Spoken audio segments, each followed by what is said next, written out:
Olá, pessoal. Estamos aqui, então, Pablo Berger, Eduardo Plastina, do escritório Berger Simões, Plastina e Zolve Advogados, para essa live para tratar dos aspectos tributários dos contratos de locações nessa crise do Covid. Então, são assuntos que têm demandado bastante a nossa atenção e os lojistas têm feito muitos questionamentos sobre como ficam os contratos de locações em função do Covid, principalmente desde os decretos que determinaram a suspensão e o fechamento dos estabelecimentos. E as medidas tributárias, evidentemente, que preocupam a todos, e elas são aspectos que no dia a dia vêm sendo objeto de medidas provisórias e alterações legislativas. Então, o objetivo dessa live hoje é tentar esclarecer a todos as dúvidas que individualmente nós estamos sanando no dia a dia. Antes de começar, então, a live, eu tenho um anúncio aqui que o Cindy Lojas está lançando hoje um novo portal exclusivo que vai trazer todas as informações, não só jurídicas, mas também as informações relacionadas ao marketing, todos os materiais e campanhas que o Cindy Lojas Porto Alegre está disponibilizando aos associados e lojistas através do site cindylojaspoa.com.br/inspiração, inspiracão. Então, peço que todos acessem, tem informações muito relevantes lá. Essa live está sendo transmitida pelo Facebook do Cindy Lojas Porto Alegre e será, após o final, também disponibilizado no canal do YouTube. O canal do YouTube do Cindy Lojas é youtube.com/TV Cindy Lojas Porto Alegre. Então, eu vou passar para o colega Eduardo Plastina, que vai falar sobre os aspectos tributários, e após eu falo um pouco sobre os contratos de locação, e ao final a gente abre para as perguntas de todos. Bom, obrigado, Pablo. Bom, a questão tributária é dentro das várias mudanças que a gente está tendo, desse momento de excepcionalidade, é uma das questões mais intrincadas, porque a gente, quando fala de tributos, fala da questão de receitas públicas, né?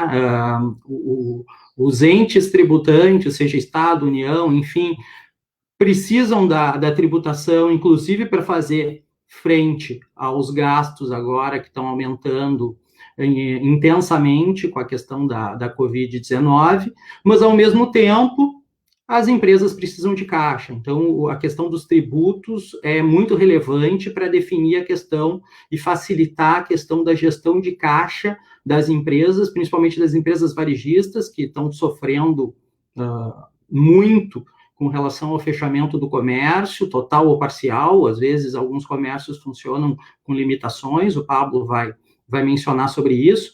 Então, a questão tributária está efetivamente bastante difícil, porque é uma corda que os contribuintes estão pressionando, as entidades patronais estão pressionando, a postergação do pagamento de tributos, a questão também envolvendo os parcelamentos, né, seja parcelamentos ordinários, seja parcelamentos especiais, a postergação desses pagamentos, né, e o que está acontecendo? Os governos, principalmente os governos estaduais, o Rio Grande do Sul é um exemplo clássico disso, estão segurando essa postergação, ou estão fazendo de forma parcial. Tá? Então, para falar do que já foi feito, nós temos basicamente alguns movimentos federais e alguns movimentos estaduais que eu vou abordar. Primeira situação, primeira semana, quando começou efetivamente o isolamento social, o governo federal teve algumas atitudes legislativas, atitudes de alteração de alguns aspectos tributários, mas nenhum ainda envolvendo tributos. O que eles fizeram inicialmente foi postergar a cobrança da dívida ativa, né, o governo federal postergou a cobrança da dívida ativa, estabelecer algumas situações de postergação da validade das certidões positivas com efeito negativo e das certidões negativas.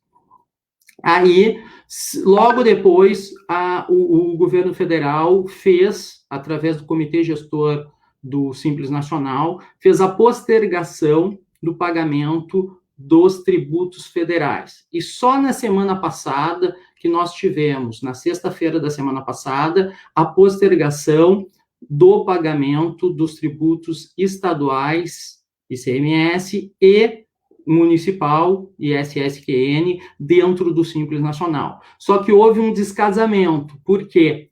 Porque os tributos federais foram postergados dentro do Simples Nacional por 6 meses, né? Assim como o MEI também houve uma postergação de 6 meses, de todo o MEI, né? Daquele valor fixo que o MEI paga, e ao mesmo tempo, quando se foi postergado o ICMS e o ISS, a postergação só foi de 3 meses. Então, aí vai haver um descasamento dessa situação. Então, como ficou a questão envolvendo o Simples Nacional, concretamente? Em termos de tributos federais, a competência de março ficou para o pagamento para outubro, a competência de abril ficou para pagamento de novembro e a competência de maio ficou para pagamento em dezembro.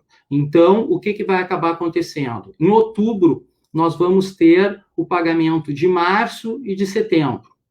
Em novembro, nós vamos ter o pagamento de abril e de outubro.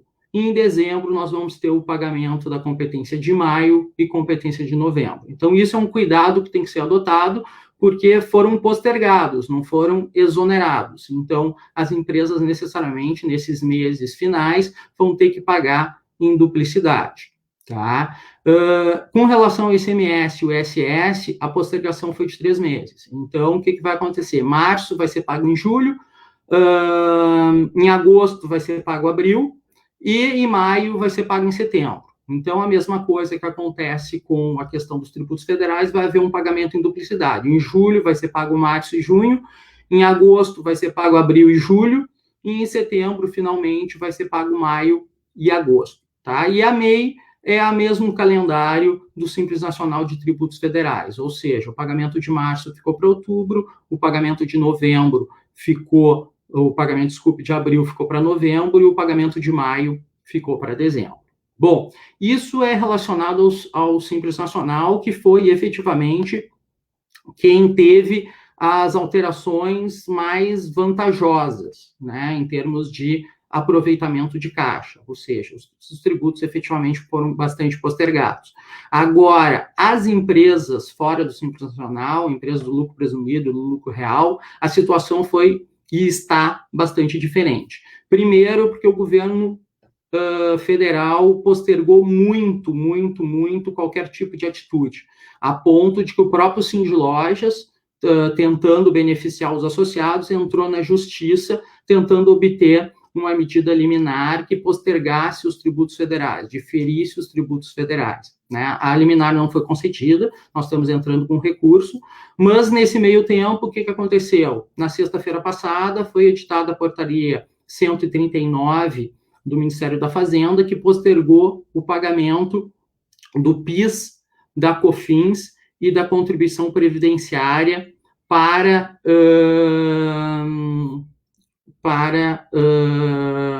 agosto e outubro. Né? Então, março e abril foram postergados. Os vencimentos, tanto do PIS e da COFINS, quanto da contribuição previdenciária e o SAT-RAT foram postergados para esses meses. Então, em agosto, vai haver o pagamento de março e julho, em outubro, vai haver o pagamento das competências de abril e setembro. Aqui é importante, porque a forma com que ficou redigida a portaria, tem muitos assessores técnicos que têm divulgado que o vencimento de março seria em julho e o vencimento de abril seria em setembro. Na verdade, não. Eles são o vencimento de março em agosto e o vencimento de abril vai ser em outubro, né? Porque na fórmula legal, o ministro da Fazenda utilizou na competência do vencimento, né? Do vencimento da competência tal. Então, essa é uma situação que podem ficar tranquilos que o vencimento de março é em agosto e o vencimento de abril é em outubro com relação a isso. Fora isso, as empresas que estão fora do Simples, que recolhem as contribuições de terceiros sobre a folha de salários, elas ainda tiveram um benefício que não é a postergação do pagamento, e sim a redução a 50% da alíquota das contribuições do Sistema S, com exceção do SEBRAE. Então, as empresas associadas ao Sindlojas, que não são Simples Nacional, porque Simples Nacional é isento desse tipo de contribuição, vão pagar pela metade as contribuições do SAT, desculpe, as contribuições do SESC e do SENAC. Né? Então, isso é com relação às empresas de fora. Fora isso, nós tivemos também a postergação das obrigações acessórias. Né? Então, as obrigações acessórias do Simples, a DAS, não foi postergada, mas a declaração de informações socioeconômicas e fiscais, a DEFIS anual, que teria que ser entregue até o final de março, ela foi postergada até 30 de junho desse ano. E, finalmente, as empresas fora do Simples, elas tiveram, até agora, 2 postergações de obrigações acessórias. A DCTF e as FDs contribuições de abril, maio e junho vão ser entregues em julho.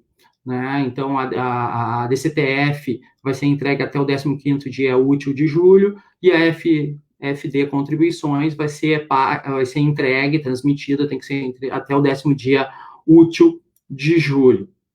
Então, esse é um panorama basicamente geral do que aconteceu. Problemas que nós temos, tá? A questão do Simples está mais ou menos resolvida, né? Porque houve a postergação de todos os tributos, a questão não foi tão favorável na questão dos tributos federais, dos tributos estaduais e municipal, porque a postergação só foi de 3 meses, mas o grande problema são das empresas fora do Simples, né? Por quê? Porque além de não ter havido nenhum tipo de diferimento do imposto de renda e da contribuição social sobre o lucro líquido, né, o que é particularmente preocupante para as empresas do lucro presumido, porque na questão do lucro real, não tendo lucro, né, não tem recolhimento, tanto de contribuição social sobre o lucro líquido, quanto de imposto de renda pessoa jurídica. Agora, no caso do Simples Nacional, no caso do lucro presumido, como o lucro é presumido, então ele é calculado sobre a receita, vai ter desembolso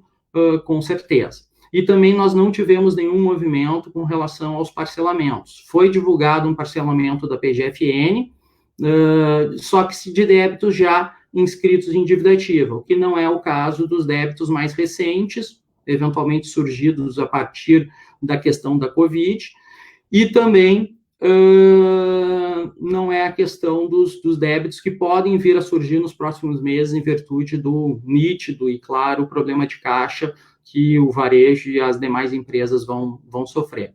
Né? E nisso nós temos também o problema do governo do estado, da questão do ICMS, que é uma questão muito sensível às empresas associadas do Sindlojas, que o governo do estado efetivamente não fez nenhum movimento de diferimento do pagamento do ICMS. Então, a GIA, a FD, ICMS, IPI tem que ser transmitida normalmente e, ao mesmo tempo, o ICMS tem que ser recolhido normalmente, senão entra em débito. Então, isso não foi alterado, as entidades estão pressionando o governo do estado, mas o governo não fez nenhum movimento com relação a isso.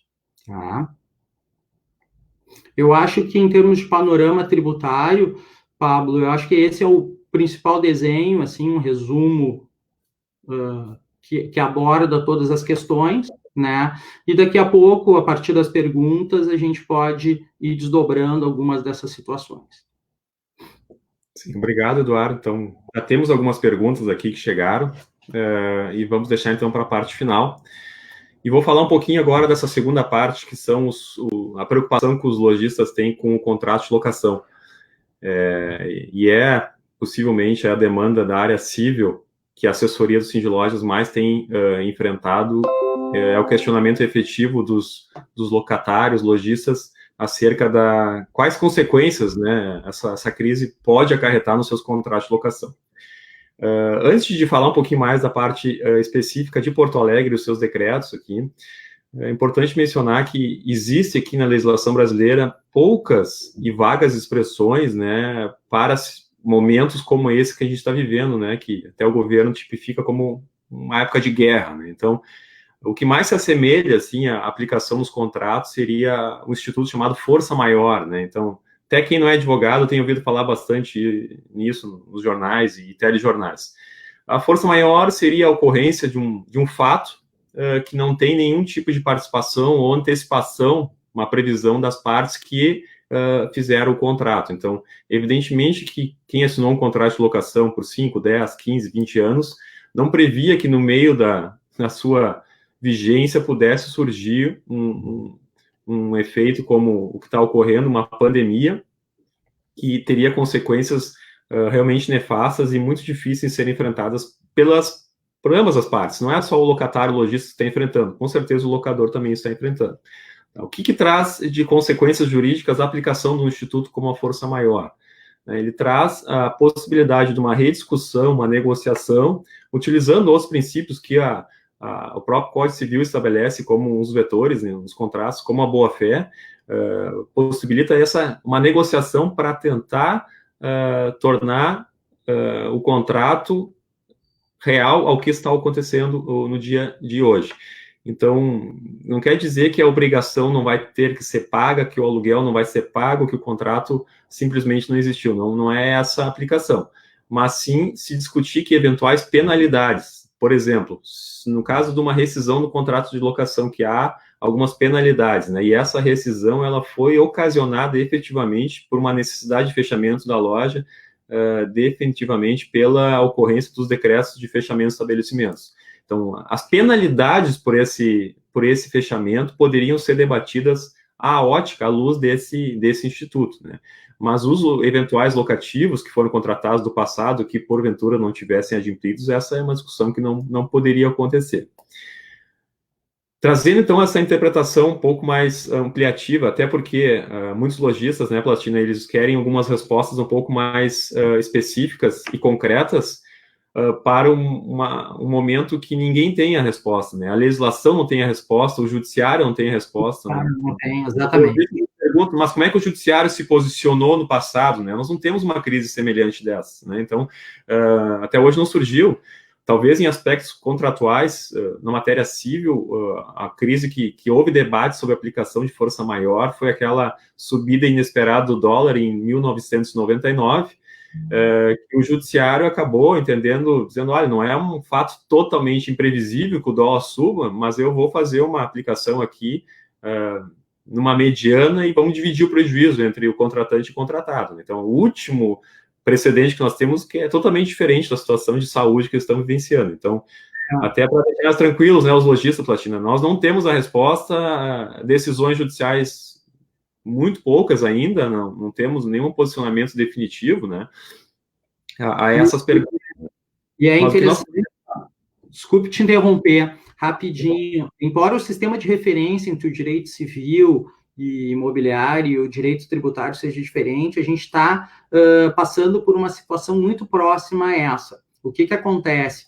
Um dos motivos que a gente utilizou na medida judicial do Sindlojas para tentar postergar, diferir o pagamento dos tributos federais das empresas que não estão no Simples Nacional é uma portaria de 2012, né, do Ministério da Fazenda, do ministro da Fazenda, na época ministro da Fazenda, agora ministro da Economia, que ele estabelecia que em caso de decretação de estado de calamidade pelo Estado, as empresas sediadas em municípios afetados teriam seus tributos postergados até o 3º mês subsequente.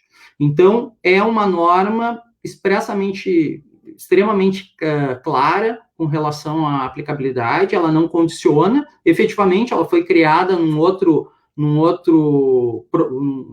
momento histórico, uma questão de um problema específico que ocorreu em 2012, mas o texto dela, ela se aplica tanto àquele momento quanto a qualquer tipo de calamidade que venha posteriormente.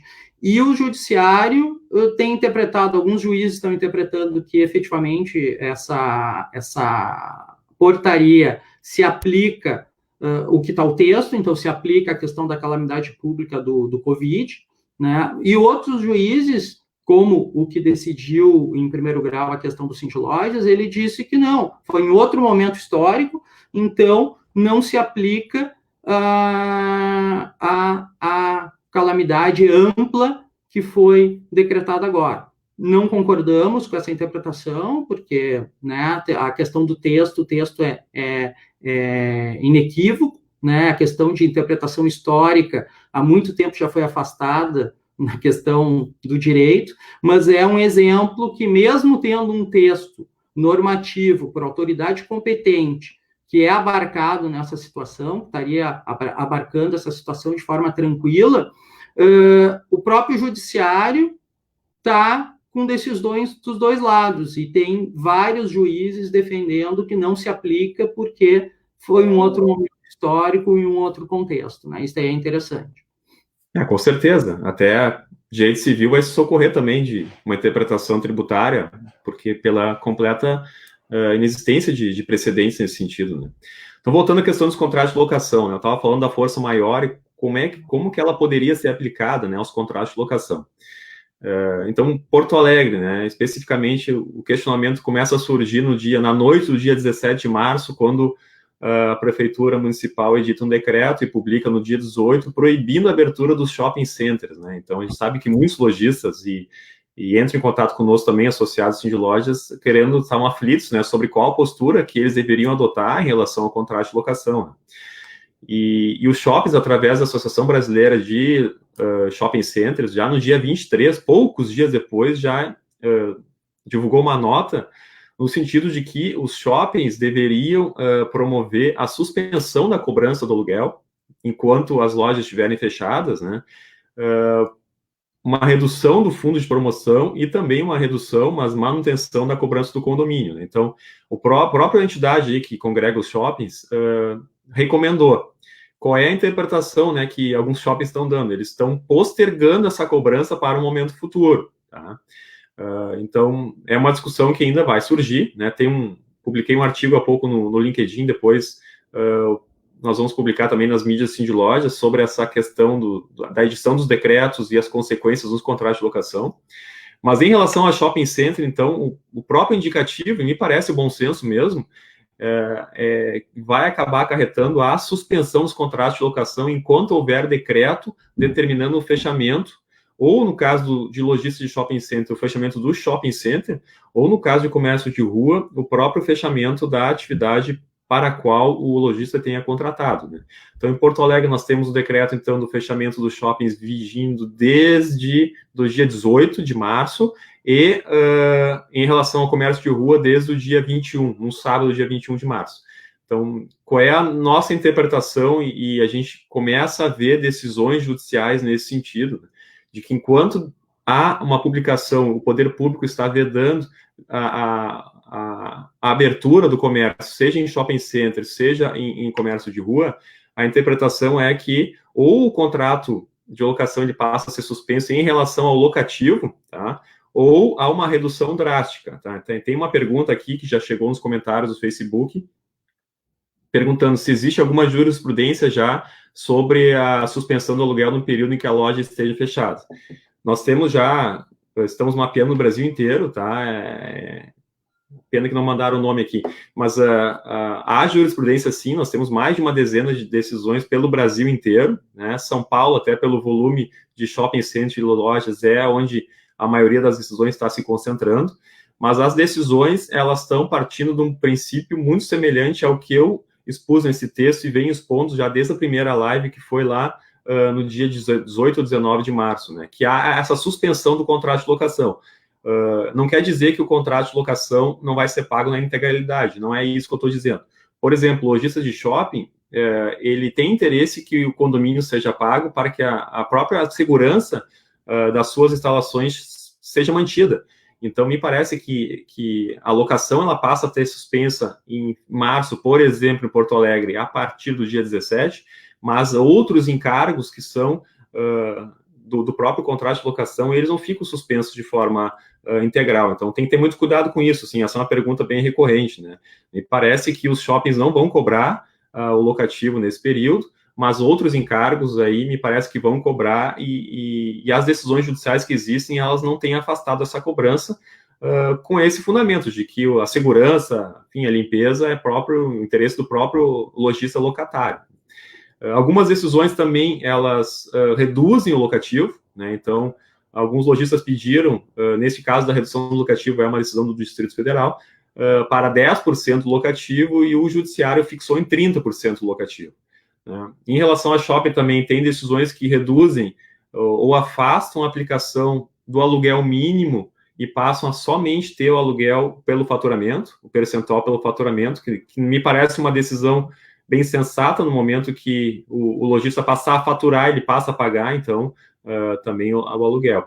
Então, já respondendo aqui, antecipando a fase de perguntas, sim, temos algumas, já passou de dezenas já de decisões permitindo esse afastamento da cobrança do aluguel, ou em percentual, ou reduzindo de 100% para 30%, mas há, sim, essa além disso, nós temos também algumas consequências até quando perdura, né? Outra preocupação que o lojista tem, tudo bem, Pablo, o Sindlojas colocou à disposição, e é importante que o lojista de comércio de rua tenha a ciência de que no site do Sindlojas tem um procedimento e um ofício que ele pode preencher e entregar ao seu locador para a renegociação. Então, a primeira recomendação do Sindlojas é que negocie, né? Se o locador permitir a abertura, negocie, porque a realidade é totalmente diferente do que existia um mês atrás, um mês e meio atrás. Né? Essa negociação, até pelo nível de judicialização que nós temos aqui no Rio Grande do Sul, que é baixíssima em relação ao contrato de locação, ela demonstra que, efetivamente, os locadores estão aceitando os argumentos dos lojistas, estão reduzindo-os assim, a patamares satisfatórios. Né?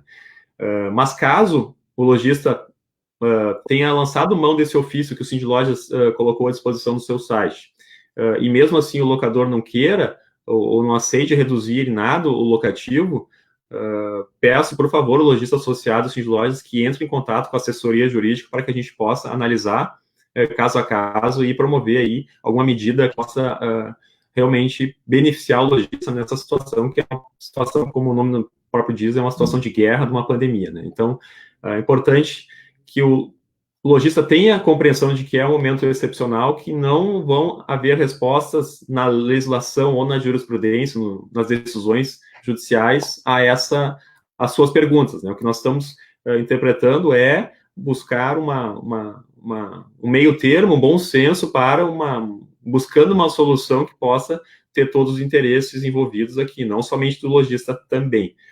Tá? Então, basicamente, em relação às locações, Plastina, e associadas essas são as principais perguntas que nós temos recebido e quais questionamentos na prática, o que pode ser feito. Então, resumidamente, em relação ao shopping center, me parece que todos estão ou suspendendo a cobrança do locativo, deixando a discussão para um momento futuro. Tá? Então, esse momento vai chegar e podem contar conosco. A assessoria jurídica, o Sindlojas aqui está atento, e em qualquer momento que o lojista de shopping quiser tirar dúvidas ou propriamente receber informações sobre qual postura adotar, a gente está à disposição. E o comércio de rua, que não tem, enfim, um gestor único, né? É o locador individual, tem a sugestão no site do Sindlojas de um ofício para renegociação dos contratos de locação, e, sendo difícil, também peço que entre em contato com a assessoria jurídica do Sindlojas para que a gente possa encaminhar da melhor forma possível e atender o interesse do lojista nesse momento tão complicado. Então, basicamente, essas são as ponderações tributárias e dos contratos de locação. Nós temos algumas perguntas aqui chegando agora pelo Facebook. Eu vou começar, então, vamos dividir um pouquinho. Vamos para o tributário um pouquinho, Plastina. A pergunta aqui, ó, se o lojista decide não pagar agora, o governo pode cobrar multa e juros depois? Uma pergunta que chegou para nós aqui. Sim, tecnicamente pode, né? Se não houve nenhum tipo de postergação, se a gente está tratando das hipóteses em que não houve postergação, vai ser cobrado juros e multa.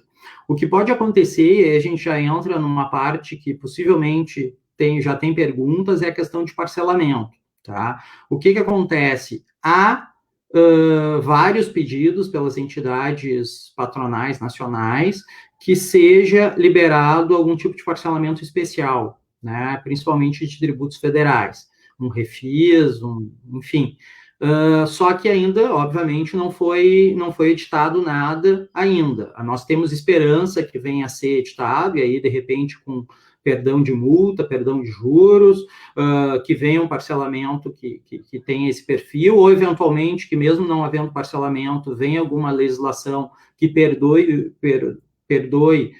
que crie uma anistia e afaste os juros e a multa, mas hoje não tem nada com relação a isso. Então, por exemplo, as obrigações acessórias que não foram postergadas, mesmo que a gente tenha a alegação que estamos trabalhando remotamente, a área administrativa, os escritórios de contabilidade não vão poder transmitir determinada declaração, obrigação acessória, não tem o que possa ser feito. Ou melhor, até tem, dá para questionar judicialmente, dizer que houve um motivo, né, a questão de força maior, tentar puxar para o tributário, a questão do fato do príncipe, que são outras situações que têm se utilizado, são algumas teorias específicas do direito administrativo que está sendo importado para o direito tributário. Alguns juízes, inclusive, estão acatando alguns argumentos nesse sentido, mas hoje nós não temos nada e a probabilidade judicial não é das maiores. Né? Então, o que a gente depende, seja questão de parcelamento, seja questão de perdão de juros e multa, é de movimento normativo, né? Edição de lei que cria essa anistia ou, eventualmente, que cria um parcelamento especial logo ali adiante para todos os débitos que ficaram desse período. Né? Perfeito. Uma questão aqui, ó. O lojista informa aqui que um shopping de Porto Alegre, não vou dar o nome, deu desconto de 100% do aluguel, ó, dentro daquilo que eu vinha mencionando. Agora em março. Mas agora já está divulgando que vai cobrar parcelado a partir de outubro. Mas não permitem, por exemplo, livre acesso à loja para a manutenção nesse período. A pergunta é, tenho que pagar o aluguel, mas não posso acessar livremente a loja? Dentro daquilo que eu mencionei, os shoppings estão postergando essa discussão. Né? Eles, por evidente, o shopping é empreendedor e tem lucro aquilo, ele não vai divulgar que não vai cobrar o locativo.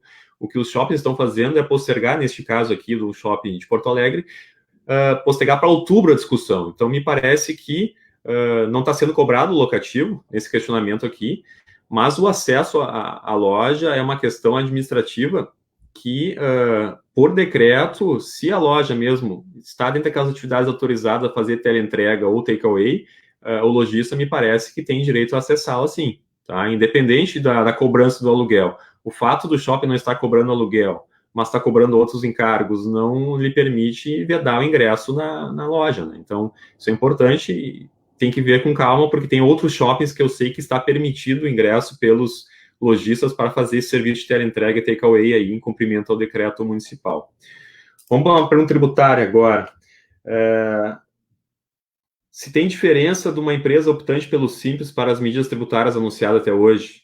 Pergunta um pouco ampla, né? Mas talvez possa resumir. Sim, diferença. Na questão do Simples, como eu falei no início ali, o que aconteceu?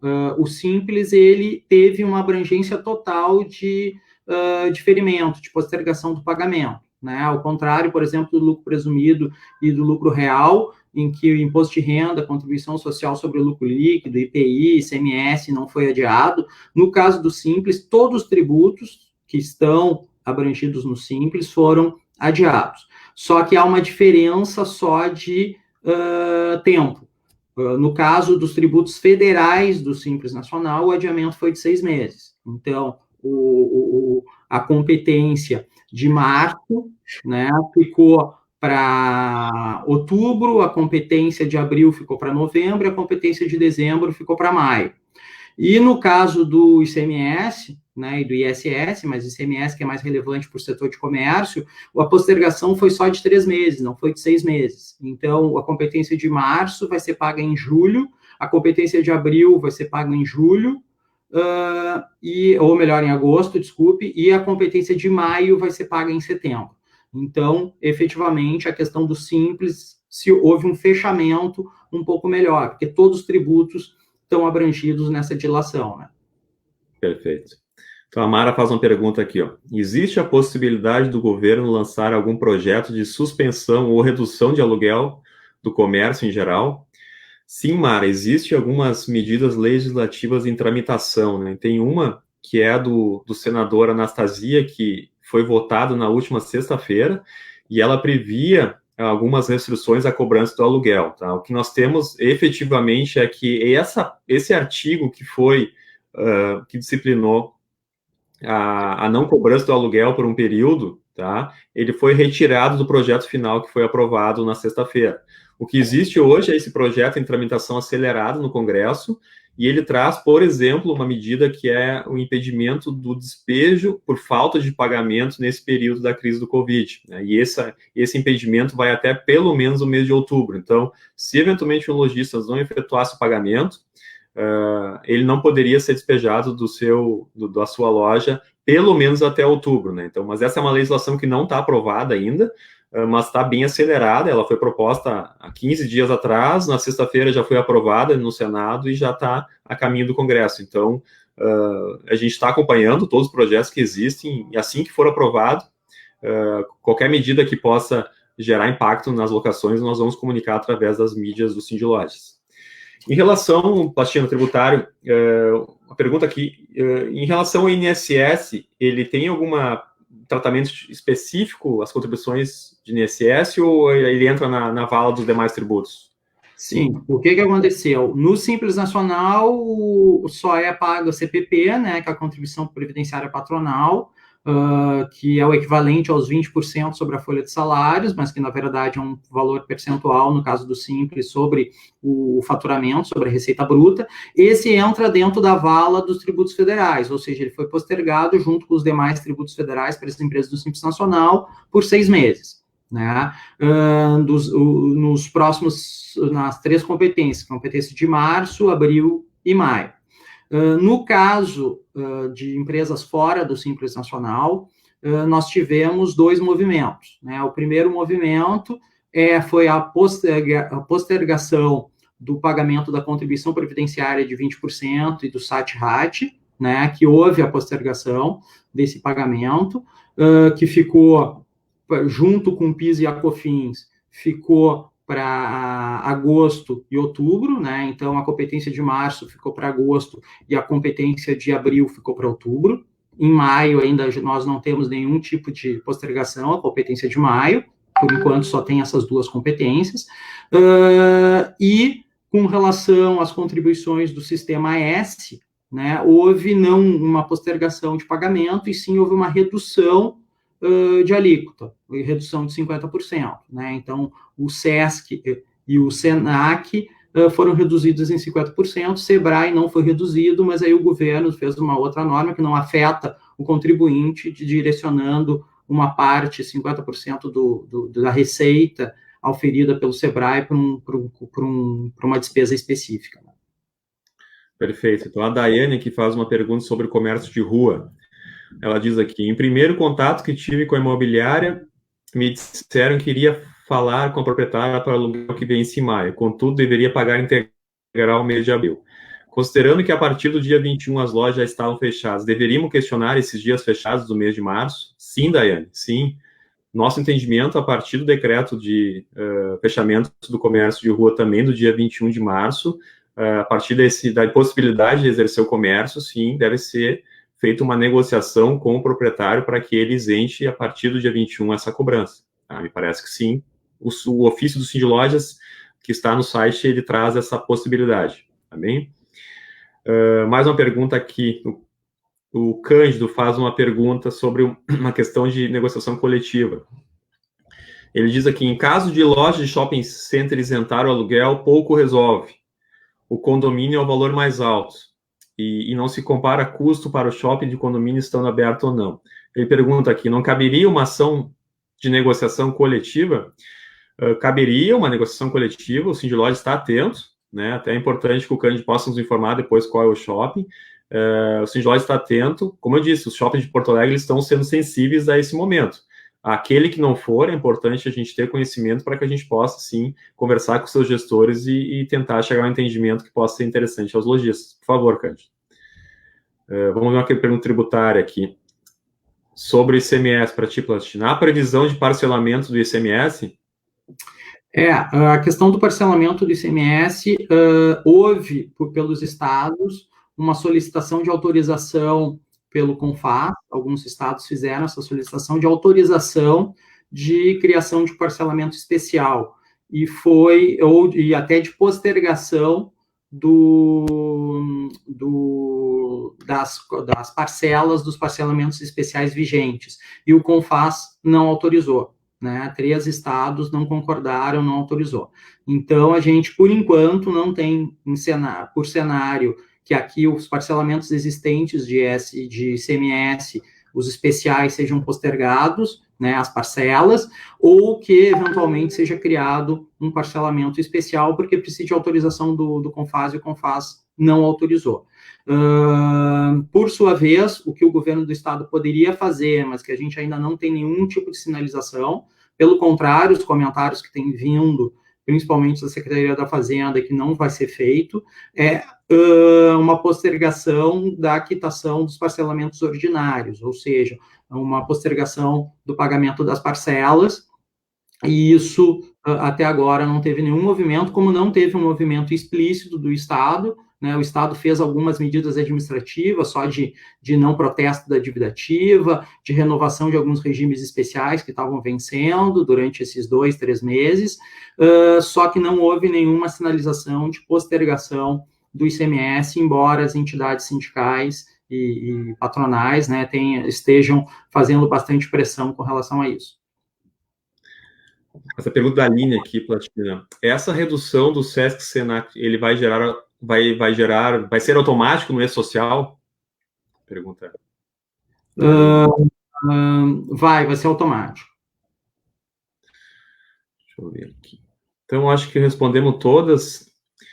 Agradecer, então, a todo mundo, né, Plastina, por estar acompanhando essa live. Como vocês estão vendo, nós estamos respeitando as normas governamentais, estamos trabalhando em home office. Agradeço ao marketing do Sindilog também, aqui está no background nos ajudando, enviando os questionamentos. Deixar, então, o recado final de que essa live vai ficar disponível no Facebook e também, em poucos minutos, estará no canal do Sindilojas Porto Alegre, no YouTube, que é youtube.com/TV Sindilojas Porto Alegre. Outras mídias do Sindilojas, Instagram é Sindilojas Poa, Twitter também, Sindilojas Poa, Facebook, vocês estão assistindo, é facebook.com/Sindilojas Poa. Então, continue acompanhando. Sindilojas é muito ativo em promover atualizações muito rápidas sobre as modificações, então, acompanhando as mídias do Sindilojas, o lojista associado pode estar certo de que estará atualizado sobre tudo que vem ocorrendo. Isso é importante, Pablo. O Sindilojas, ele é bastante proativo nessa questão de informação e de defesa dos associados. Então, os associados podem ter certeza que qualquer tipo de alteração legislativa é quase imediatamente disponibilizada pelo site do Sindilojas, pelas mídias do Sindilojas. Então, qualquer dúvida que eles tenham, antes de qualquer coisa, acessem o Sindilojas, acessem as mídias do Sindilojas, e, havendo dúvidas, entrem em contato com o Sindilojas, dúvidas específicas que a assessoria jurídica está aqui para atender essas demandas, né? Então, o último recado, obrigado, Plastina, então, pessoal que acompanhou o Sindilojas. Hoje está sendo lançado, então, um novo portal, está passando aqui embaixo, sindilojaspoa.com.br/inspiração. Então, é um portal que vai congregar todas as informações, não só jurídicas, de marketing, todas as ações que o Sindilojas Porto Alegre tem feito para os lojistas, em virtude do Covid-19 e as suas consequências no dia a dia do comércio varejista. Então, pessoal, muito obrigado e até a próxima. Até mais. Tchau.